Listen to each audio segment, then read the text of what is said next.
Hello all. तो आज हम स्टार्ट करते हैं थर्ड चैप्टर की एक्सरसाइज 3.4।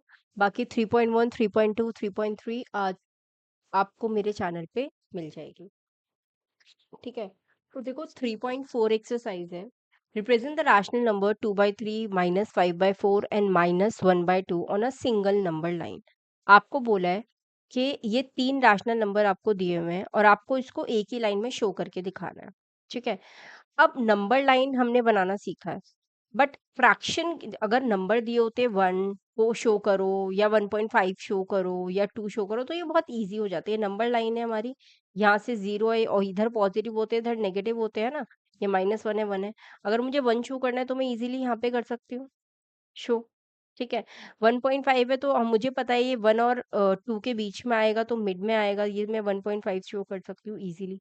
बट फ्रैक्शन को कैसे शो करते हैं नंबर लाइन पे वो सीखते हैं। चलो, फर्स्ट क्वेश्चन है आपका, नंबर लाइन को मतलब इन तीनों डिजिट्स को आपको नंबर लाइन पे रिप्रेजेंट करना है। तो स्टार्ट करते हैं क्वेश्चन नंबर 1। पहले नंबर लाइन बना लेते हैं।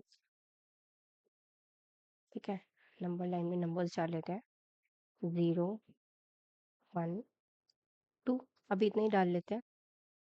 फिर देखते हैं कि जो हमको फ्रैक्शन दी है वो कहाँ कहाँ लाई करती है। ठीक है, तो पहला पार्ट है इसके अंदर हमारा 2/3। अब 2/3 हमको पता है, देखो 2/3 पॉजिटिव नंबर है तो देखो 0 से तो बड़ा है ना, और 2/3 है तो 0 और 1 के बीच ही होगा, उससे बड़ा तो नहीं है। तो सबसे पहले हमको ये फाइंड करना है कि ये किसके बीच में आता है। तो ये आएगा इट लाइज बिटवीन 0 एंड 1। तो ये 0 एंड 1 के बीच में आ रहा है। ठीक है, ये हमको पता चल गया कि 0 एंड 1। फिर अब क्या करते हैं, फ्रैक्शन का हमेशा डिनोमिनेटर देखते हैं। डिनोमिनेटर, अब डिनोमिनेटर क्या है मेरा 3, डिनोमिनेटर है हमारा 3, यानी कि 0 और 1 को पहले आप 3 पार्ट्स में डिवाइड करो। 1, 2, 3 पार्ट में डिवाइड हो गया। अब न्यूमरेटर देखते हैं, न्यूमरेटर क्या है मेरा 2। तो कहाँ तक मूव करना है 0 के बाद 2 पे, तो 2/3 अगर मैं देखूं तो ये 0 है, ये हो जाएगा 1/3, ये 2/3। ठीक है, तो न्यूमरेटर से हम देखते हैं कि कितने आगे मुझको मूव करना है। That is this point is, this is 2/3। ठीक है, आपको समझ आया होगा कि कैसे हम फ्रैक्शन को देखते हैं। अभी और पार्ट्स करेंगे ना तो और क्लियर हो जाएगा। ये बी पार्ट है आपका, बी पार्ट है -5/4। ये पार्ट है -5/4। तो देखो, अब मैं इस -5/4 को अगर मैं फ्रैक्शन में लिखना चाहूँ, मतलब मिक्स फ्रैक्शन में, तो ये कैसे होगा। मिक्स फ्रैक्शन में मैं इसको ऐसे लिख सकती हूँ, -1/4 लिख सकते हैं ना। नॉर्मल फ्रैक्शन को मिक्स फ्रैक्शन में कन्वर्ट करना आता है हमको, तो ये हम लिख सकते हैं -1/4 इजीली। अब देखो, ये वाला जो नंबर होता है ना, मतलब आपको प्लॉट करने के लिए तो ये 1/4 ही देखना है, लेकिन ये जो उससे पहले नंबर होता है ना, ये वाला नंबर बताता है नेगेटिव साइड देखे या पॉजिटिव साइड देखे। तो -1/4, 5/4 देखो -1 से तो बड़ा है, ठीक है, और -2 से छोटा है। तो ये किसके बीच में लाई कर रहा है, इट लाइज बिटवीन -1 एंड 2। तो ये -1 एंड -2 के बीच में लाई कर रहा है। ठीक है, तो -1 एंड 2 के बीच में लाई कर रहा है। अब देखेंगे इसका डिनोमिनेटर, और डिनोमिनेटर क्या है हमारा, डिनोमिनेटर है हमारा 4। अब मैं न्यूमरेटर अगर देखूं तो न्यूमरेटर कितना है मेरा 1/4। ठीक है, 1 मतलब न्यूमरेटर 1 है और डिनोमिनेटर है 4। तो क्या करना है, और लाई किसके बीच में कर रहा है, -1/2 के बीच में। तो इन दोनों को 4 पार्ट में डिवाइड करते हैं, 1, 2, 1, 2, 3, 4 हो गए। अब -1 से क्या है मेरा फ्रैक्शन, न्यूमरेटर क्या है 1, 1/4, तो ये होगा मेरा 1/4, ये वाला पॉइंट।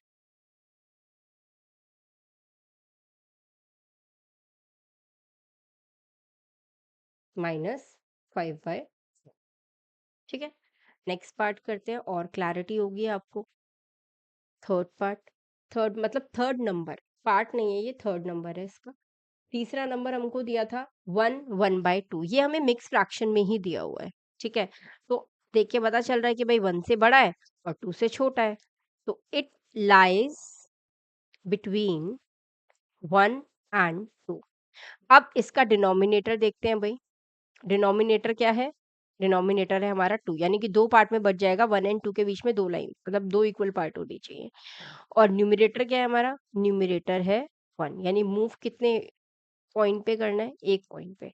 तो 1 एंड 2 के बीच में लाई कर रहा है, दो इक्वल पार्ट्स कर दिए, एक पार्ट ये रहा, एक पार्ट ये रहा, और 1 से एक नंबर आगे बढ़ना है, तो मेरा 1/2 आ जाएगा यहाँ पे। ठीक है, आपको समझ आया होगा सारी फ्रैक्शंस। एक बार और क्विक रिकैप दे देती हूँ। हमेशा डिनोमिनेटर, पहले आपको ये पहचानना है कि नंबर फ्रैक्शन लाई किस नंबर के बीच में कर रही है, फिर आप डिनोमिनेटर देखो, और डिनोमिनेटर के जितना भी डिनोमिनेटर होता है उतने पार्ट्स में उन दोनों नंबर्स के बीच में डिवाइड कर लो, और जितना न्यूमरेटर नंबर है उतना आप मूव कर लो। ठीक है, स्टेप वाइज बहुत इजी है। अगर आपको लाइन पे मार्क करना है फ्रैक्शन को तो it is very easy. Question number 2 देखते हैं, चलो। फर्स्ट हो गया। Second, find three distinct rational number that lie strictly between -1/2 and 1/4। देखो ये पर्टिकुलर क्वेश्चन हमने क्लास 8th में भी करा हुआ है। ठीक है, 8th की एनसीईआरटी के अंदर भी ये क्वेश्चन है सेम, कि आपको दो नंबर्स के बीच में आपको रैशनल नंबर्स निकालने होते थे। तो अभी फ्रैक्शन दे दिया है, बस यही चेंज हुआ है और कुछ नहीं। तो फ्रैक्शन के बीच में रैशनल नंबर कैसे निकालते हैं, देखो। क्वेश्चन नंबर 2, मुझको रैशनल नंबर्स किसके बीच में निकालने हैं? तीन रैशनल नंबर्स निकालने हैं हमको। थ्री रैशनल नंबर्स निकालने हैं, किस किस के बीच में निकालने हैं? -1/2 एंड 1/। तो देखो सेम मेथड हम करते हैं जो 8th में करते थे, वही सेम मेथड करते हैं। सबसे पहले हमको ना डिनोमिनेटर सेम करना है। ठीक है, तो डिनोमिनेटर सेम करके ये देखना है कि उनके बीच में कितने रैशनल नंबर आ रहे हैं।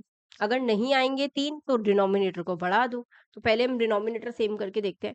ये 4 है और ये 2 है, तो 2 के टेबल में 4 कब आता है? मुझे 2 से मल्टीप्लाई कराना पड़ेगा इसको भी, तभी ये 4 बनेगा, है ना? तो ये है 1/4, तो ये हो गया -2/4 और ये हो गया 1/4। अगर मैं इनके बीच में नंबर देखूं तो ये -2 है, एक -1/4 आ जाएगा। अब 0/4 तो नहीं होता ना नंबर, तो 0/4। तो कितने नंबर है यहाँ पे? रैशनल नंबर अगर मैं देखूं तो एक ही आया ना, तो फिर मुझे कितने निकालने हैं?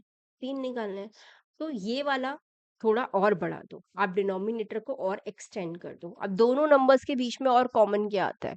2 और 4 के बीच में टेबल में और क्या कॉमन आता है? 8 कॉमन आता है। ठीक है, तो 8, और आप बड़ा नंबर भी ले सकते हो, 12 भी होता है, आप 12 भी ले सकते हो, आप 8 भी ले सकते हो, इट डिपेंड्स ऑन यू। पहले देखते हैं कितने रैशनल नंबर्स निकालने हैं। ठीक है, तो मैं अगर मैं -1/2 को 8 बनाना चाहूँ तो मुझे किससे मल्टीप्लाई कराना पड़ेगा? 4 से। और अगर 1/4 डिनोमिनेटर को 8 बनाना चाहूँ तो मुझे किससे मल्टीप्लाई कराना पड़ेगा? 2 से। तो जिससे हम डिनोमिनेटर मल्टीप्लाई कराते हैं सेम नंबर से हम न्यूमरेटर मल्टीप्लाई कराते हैं, तो ये बन जाएगा -4/8 और ये बन जाएगा मेरा 2/8। तो देखो इसमें तो बहुत सारे नंबर आ गए बीच के अंदर। ये हो गया -4, -3/8, -2/8, -1/8, है ना, 1/8। तो ये सारे नंबर्स आ गए। अब इनमें से कोई भी तीन नंबर आप लिख सकते हो कि ये रैशनल नंबर्स के बीच में आते हैं। ठीक है, क्वेश्चन देखते हैं। नेक्स्ट क्वेश्चन क्या है? नेक्स्ट क्वेश्चन है आपका, सिंप्लीफाई द एक्सप्रेशन। मतलब आपको ये नॉर्मली फ्रैक्शन दी हुई है और आपको इसको सिंप्लीफाई करना है। ठीक है, तो ये वाला करते हैं। -1/4 प्लस 5/2 दिया हुआ है। तो थर्ड क्वेश्चन है हमारा, क्वेश्चन नंबर 3। हमको सिंप्लीफाई करना है -1/4 प्लस 5/12। देखो जब भी कभी फ्रैक्शन के अंदर हमको मतलब दोनों फ्रैक्शन को प्लस या माइनस करना होता है तो वी ऑलवेज टेक एलसीएम। हम जो डिनोमिनेटर है उसका हम हमेशा एलसीएम निकालते हैं ताकि दोनों का डिनोमिनेटर जो है वो सेम आ जाए। ठीक है, तो अगर हम एलसीएम निकालेंगे तो क्या आएगा, 2 2 ज़ा 4, 2 6 ज़ा 12, 2 1 ज़ा 2, 2 3 ज़ा 6, 3 1। तो अगर मैं एलसीएम निकालूं उसका तो आएगा 2 × 2 × 3, तो 12 आ गया एलसीएम। ठीक है, तो ये मेरा आ गया भाई 12 एलसीएम। अब देखेंगे 4 के टेबल में 12 कब आता है, 4 के टेबल में 12 कब आता है भाई, 3 पे। तो 3 को किससे मल्टीप्लाई करा देंगे, -1 से। प्लस 12 के टेबल में 12 तो 1 पे आता है, इसको किससे मल्टीप्लाई करा देंगे, 5 से। ऐसे ही करते हैं एलसीएम सॉल्व। तो 3 को -1 से मल्टीप्लाई कराया, -3, ये आ गया मेरा 5, और ये मेरा हमारा 12।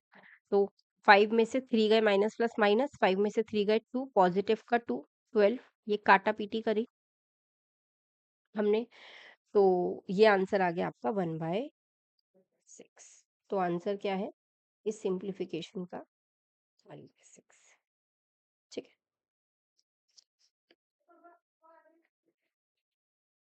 नेक्स्ट क्वेश्चन देखते हैं। Fourth, a tailor has 15 3/4 meter of fine silk. एक टेलर के पास इतना सिल्क है, इतना मीटर सिल्क है। If making one kurta requires 2 1/4 meter of silk. अगर एक कुर्ता बनाने के लिए इतने कपड़े की जरूरत है, इतने मीटर ऑफ सिल्क की जरूरत है, तो कितने कुर्ते बनेंगे इन टोटल। देखो ऐसे क्वेश्चन हमने करे हुए हैं। जब भी हमको नंबर ऑफ थिंग्स निकालनी होती है तो हम क्या करते हैं, डिवाइड करते हैं, है ना। हमें टोटल दिया है और हमें एक की मेजरमेंट दी है और हमें बताना है कितने नंबर ऑफ यूनिट्स इसमें से बन सकते हैं, तो हमेशा हम डिवाइड करते हैं। तो कुछ नहीं करना है, इसको इससे बस डिवाइड करा देना है, तो आपके पास नंबर ऑफ कुर्ताज आ जाएंगे। ठीक है, चलो इसको सॉल्व करते हैं। सॉल्यूशन, तो टोटल,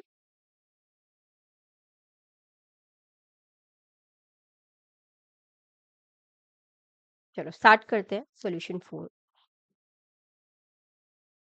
तो टोटल सिल्क क्लोथ कितना दिया है मुझको, 15 3/4 मीटर्स। ठीक है, और cloth required to make one kurta. एक कुर्ता बनाने के लिए हमको कितना चाहिए, इतने मीटर क्लोथ चाहिए। तो देयरफॉर कितने नंबर ऑफ कुर्तास अगर मुझे निकालने हैं, तो क्या करेंगे, इस पूरे टोटल को एक से डिवाइड करा देंगे। ठीक है, सबसे पहला काम है मिक्स फ्रैक्शन सॉल्व करना भाई। 15 को 4 से मल्टीप्लाई कराया 60, और 60 में 3 प्लस करा 63, ये हो गया 63/4, 8 9/4।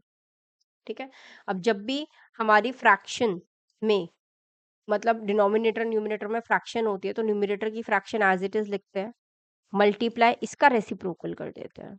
तो ये काटा हमने, 4 से 4 कटा, 3 3 ज़ा 9, 3 2 ज़ा 6, 3 1 ज़ा 3, 3 7 ज़ा 21। तो कितनी शर्ट्स कुर्ताज बनेंगे इन टोटल, 7 कुर्ताज।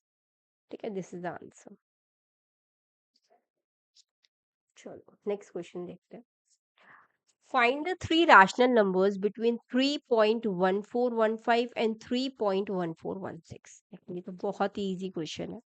अगर हमें डेसिमल में कोई नंबर दिया है और हमको रैशनल नंबर्स निकालने होते हैं उसके, तो ये तो बहुत इजी है। हमको बेसिकली नंबर दिया हुआ है 3.1415, और दूसरा नंबर हमको दिया हुआ है 3.1416। ठीक है, अब देखो हमको पता है मैथ्स में कि अगर डेसिमल के बाद हम लोग जीरो लगा दें तो उसकी वैल्यू इतनी होती नहीं है ना। अगर मैं यहाँ भी जीरो लगा दूं और मैं यहाँ भी जीरो लगा दूं, मतलब अगर मैं यहाँ भी एक जीरो लगा रही हूँ और मैं यहाँ भी एक जीरो लगा रही हूँ नंबर्स के साथ, ठीक है, तो ये नंबर अलग ही बन जाएंगे। तो अगर मैं हम देखें तो ये हो जाएगा 3.14150, और ये हो जाएगा 3.14160। तो अगर ये देखो, ये बन गया 50 और ये बन गया 60। कितना इजी है तीन रैशनल नंबर निकालना। 50 के बाद के कितने भी नंबर लिख दो 60 तक, सारे इसके मिडिल में ही आएंगे। तो पहला नंबर क्या बनेगा, 3.14151। आप 151 152 कुछ भी लिखो सब करेक्ट होगा। 3.14152, 3.14153 कितने भी आप रैशनल नंबर निकाल सकते हो, अनलिमिटेड। अगर आपको 10 बोलते, 20 बोलते, 12 बोलते, तो आप क्या करते, एक और जीरो और ऐड कर दो लो इसके अंदर। तो अब क्या बनेगा, ये 500 हो गया, 600 हो गया। तो 501, 502, 503, 504, आप कितने भी रैशनल नंबर्स निकाल सकते हो। फिलहाल रिक्वायर्ड आंसर हमारा ये है 3.14151, 52, 53। आप ऐसा नहीं है कि आपको इंक्रीजिंग ऑर्डर में ही लिखना है, नहीं, आप 57 पहले लिख सकते हो, कोई भी बीच का नंबर आप ले सकते हो, सब इनके बीच में आएंगे। ठीक है, चलो नेक्स्ट क्वेश्चन है हमारा, last question, question number 6। Can you find the other ways to find a rational number between any two rational number. अभी जो हमने करा, हमने एलसीएम लेके किया था। ठीक है, ये जो क्वेश्चन था हमारा, ये वाला, कि रैशनल नंबर निकालने हैं, तो हमने एलसीएम का यूज किया था, जो हम 8th में भी करते हुए आए हैं, यही तरीके से हम सॉल्व करते थे। एक और मेथड होता है इसको सॉल्व करने का, जो आपकी इस बुक में गणिता मंजरी में भी दिया हुआ है, which is called average method. हम एवरेज मेथड से भी इसको सॉल्व कर सकते हैं। ठीक है, तो बस हम लिख देंगे, yes we can find a rational number between two given rational numbers by average method। मैं आप एक एग्जांपल देख के बताती हूँ कि एवरेज मेथड यूज कैसे करते हैं। अब जो एवरेज मेथड होता है उसका फॉर्मूला क्या होता है, कोई भी दो नंबर का एवरेज कैसे निकालते हैं, नंबर को ऐड करा और 2 से डिवाइड करा दिया, है ना, यही होता है एवरेज मेथड। तो लेते हैं, चलो, let the two number be 2 and 6। मैंने ये 2 and 6 ले लिया, मतलब 2 and 6 ले लिया मैंने, दो नंबर ले लिए 2 and 6। ठीक है, अब इसके बीच का कोई नंबर अगर मुझे एक रैशनल नंबर निकालना है, तो क्या आएगा, कितने भी आप निकाल सकते हो। तो 2 + 6 करा, डिवाइडेड बाई 2, तो ये आ गया 8/2, दैट इज 4। एक रैशनल नंबर क्या आ गया मेरा, इनके बीच का। ठीक है, अब अगर मुझे एक और निकालना है, तो मैं क्या कर सकती हूँ, इन दोनों के बीच का एवरेज निकाल लेती हूँ। ठीक है, तो अगर मैं निकालूं rational number between 4 and 6, sorry 4 and 2, मैं, आप 6 भी निकाल सकते हो, ऐसा कुछ नहीं है, लेकिन मैं 4 and 2 निकालती हूँ। तो 4 + 2/2, 6/2, दैट इज 3। तो दो रैशनल नंबर आ गए, 2, 3, 4, 6। ठीक है, दो रैशनल, 3 and 4 रैशनल नंबर हो गए 2 and 6 के बीच में। ठीक है, आप 4 and 6 के बीच में भी निकाल सकते हो ऐसे। और देखो ये सच में लाई कर रहे हैं, है ना, यहाँ पे 2, फिर 6 और 3, 4, तो ये लाई कर रहे हैं ना, इनके बीच में ऐसे ही निकालते हैं रैशनल नंबर एवरेज मेथड से। ठीक है, तो ये था आपका एवरेज मेथड। आई होप आपको सारे क्वेश्चन समझ में आए होंगे। अगर आपको वीडियो अच्छी लगी है तो वीडियो को लाइक करना, चैनल को सब्सक्राइब करना।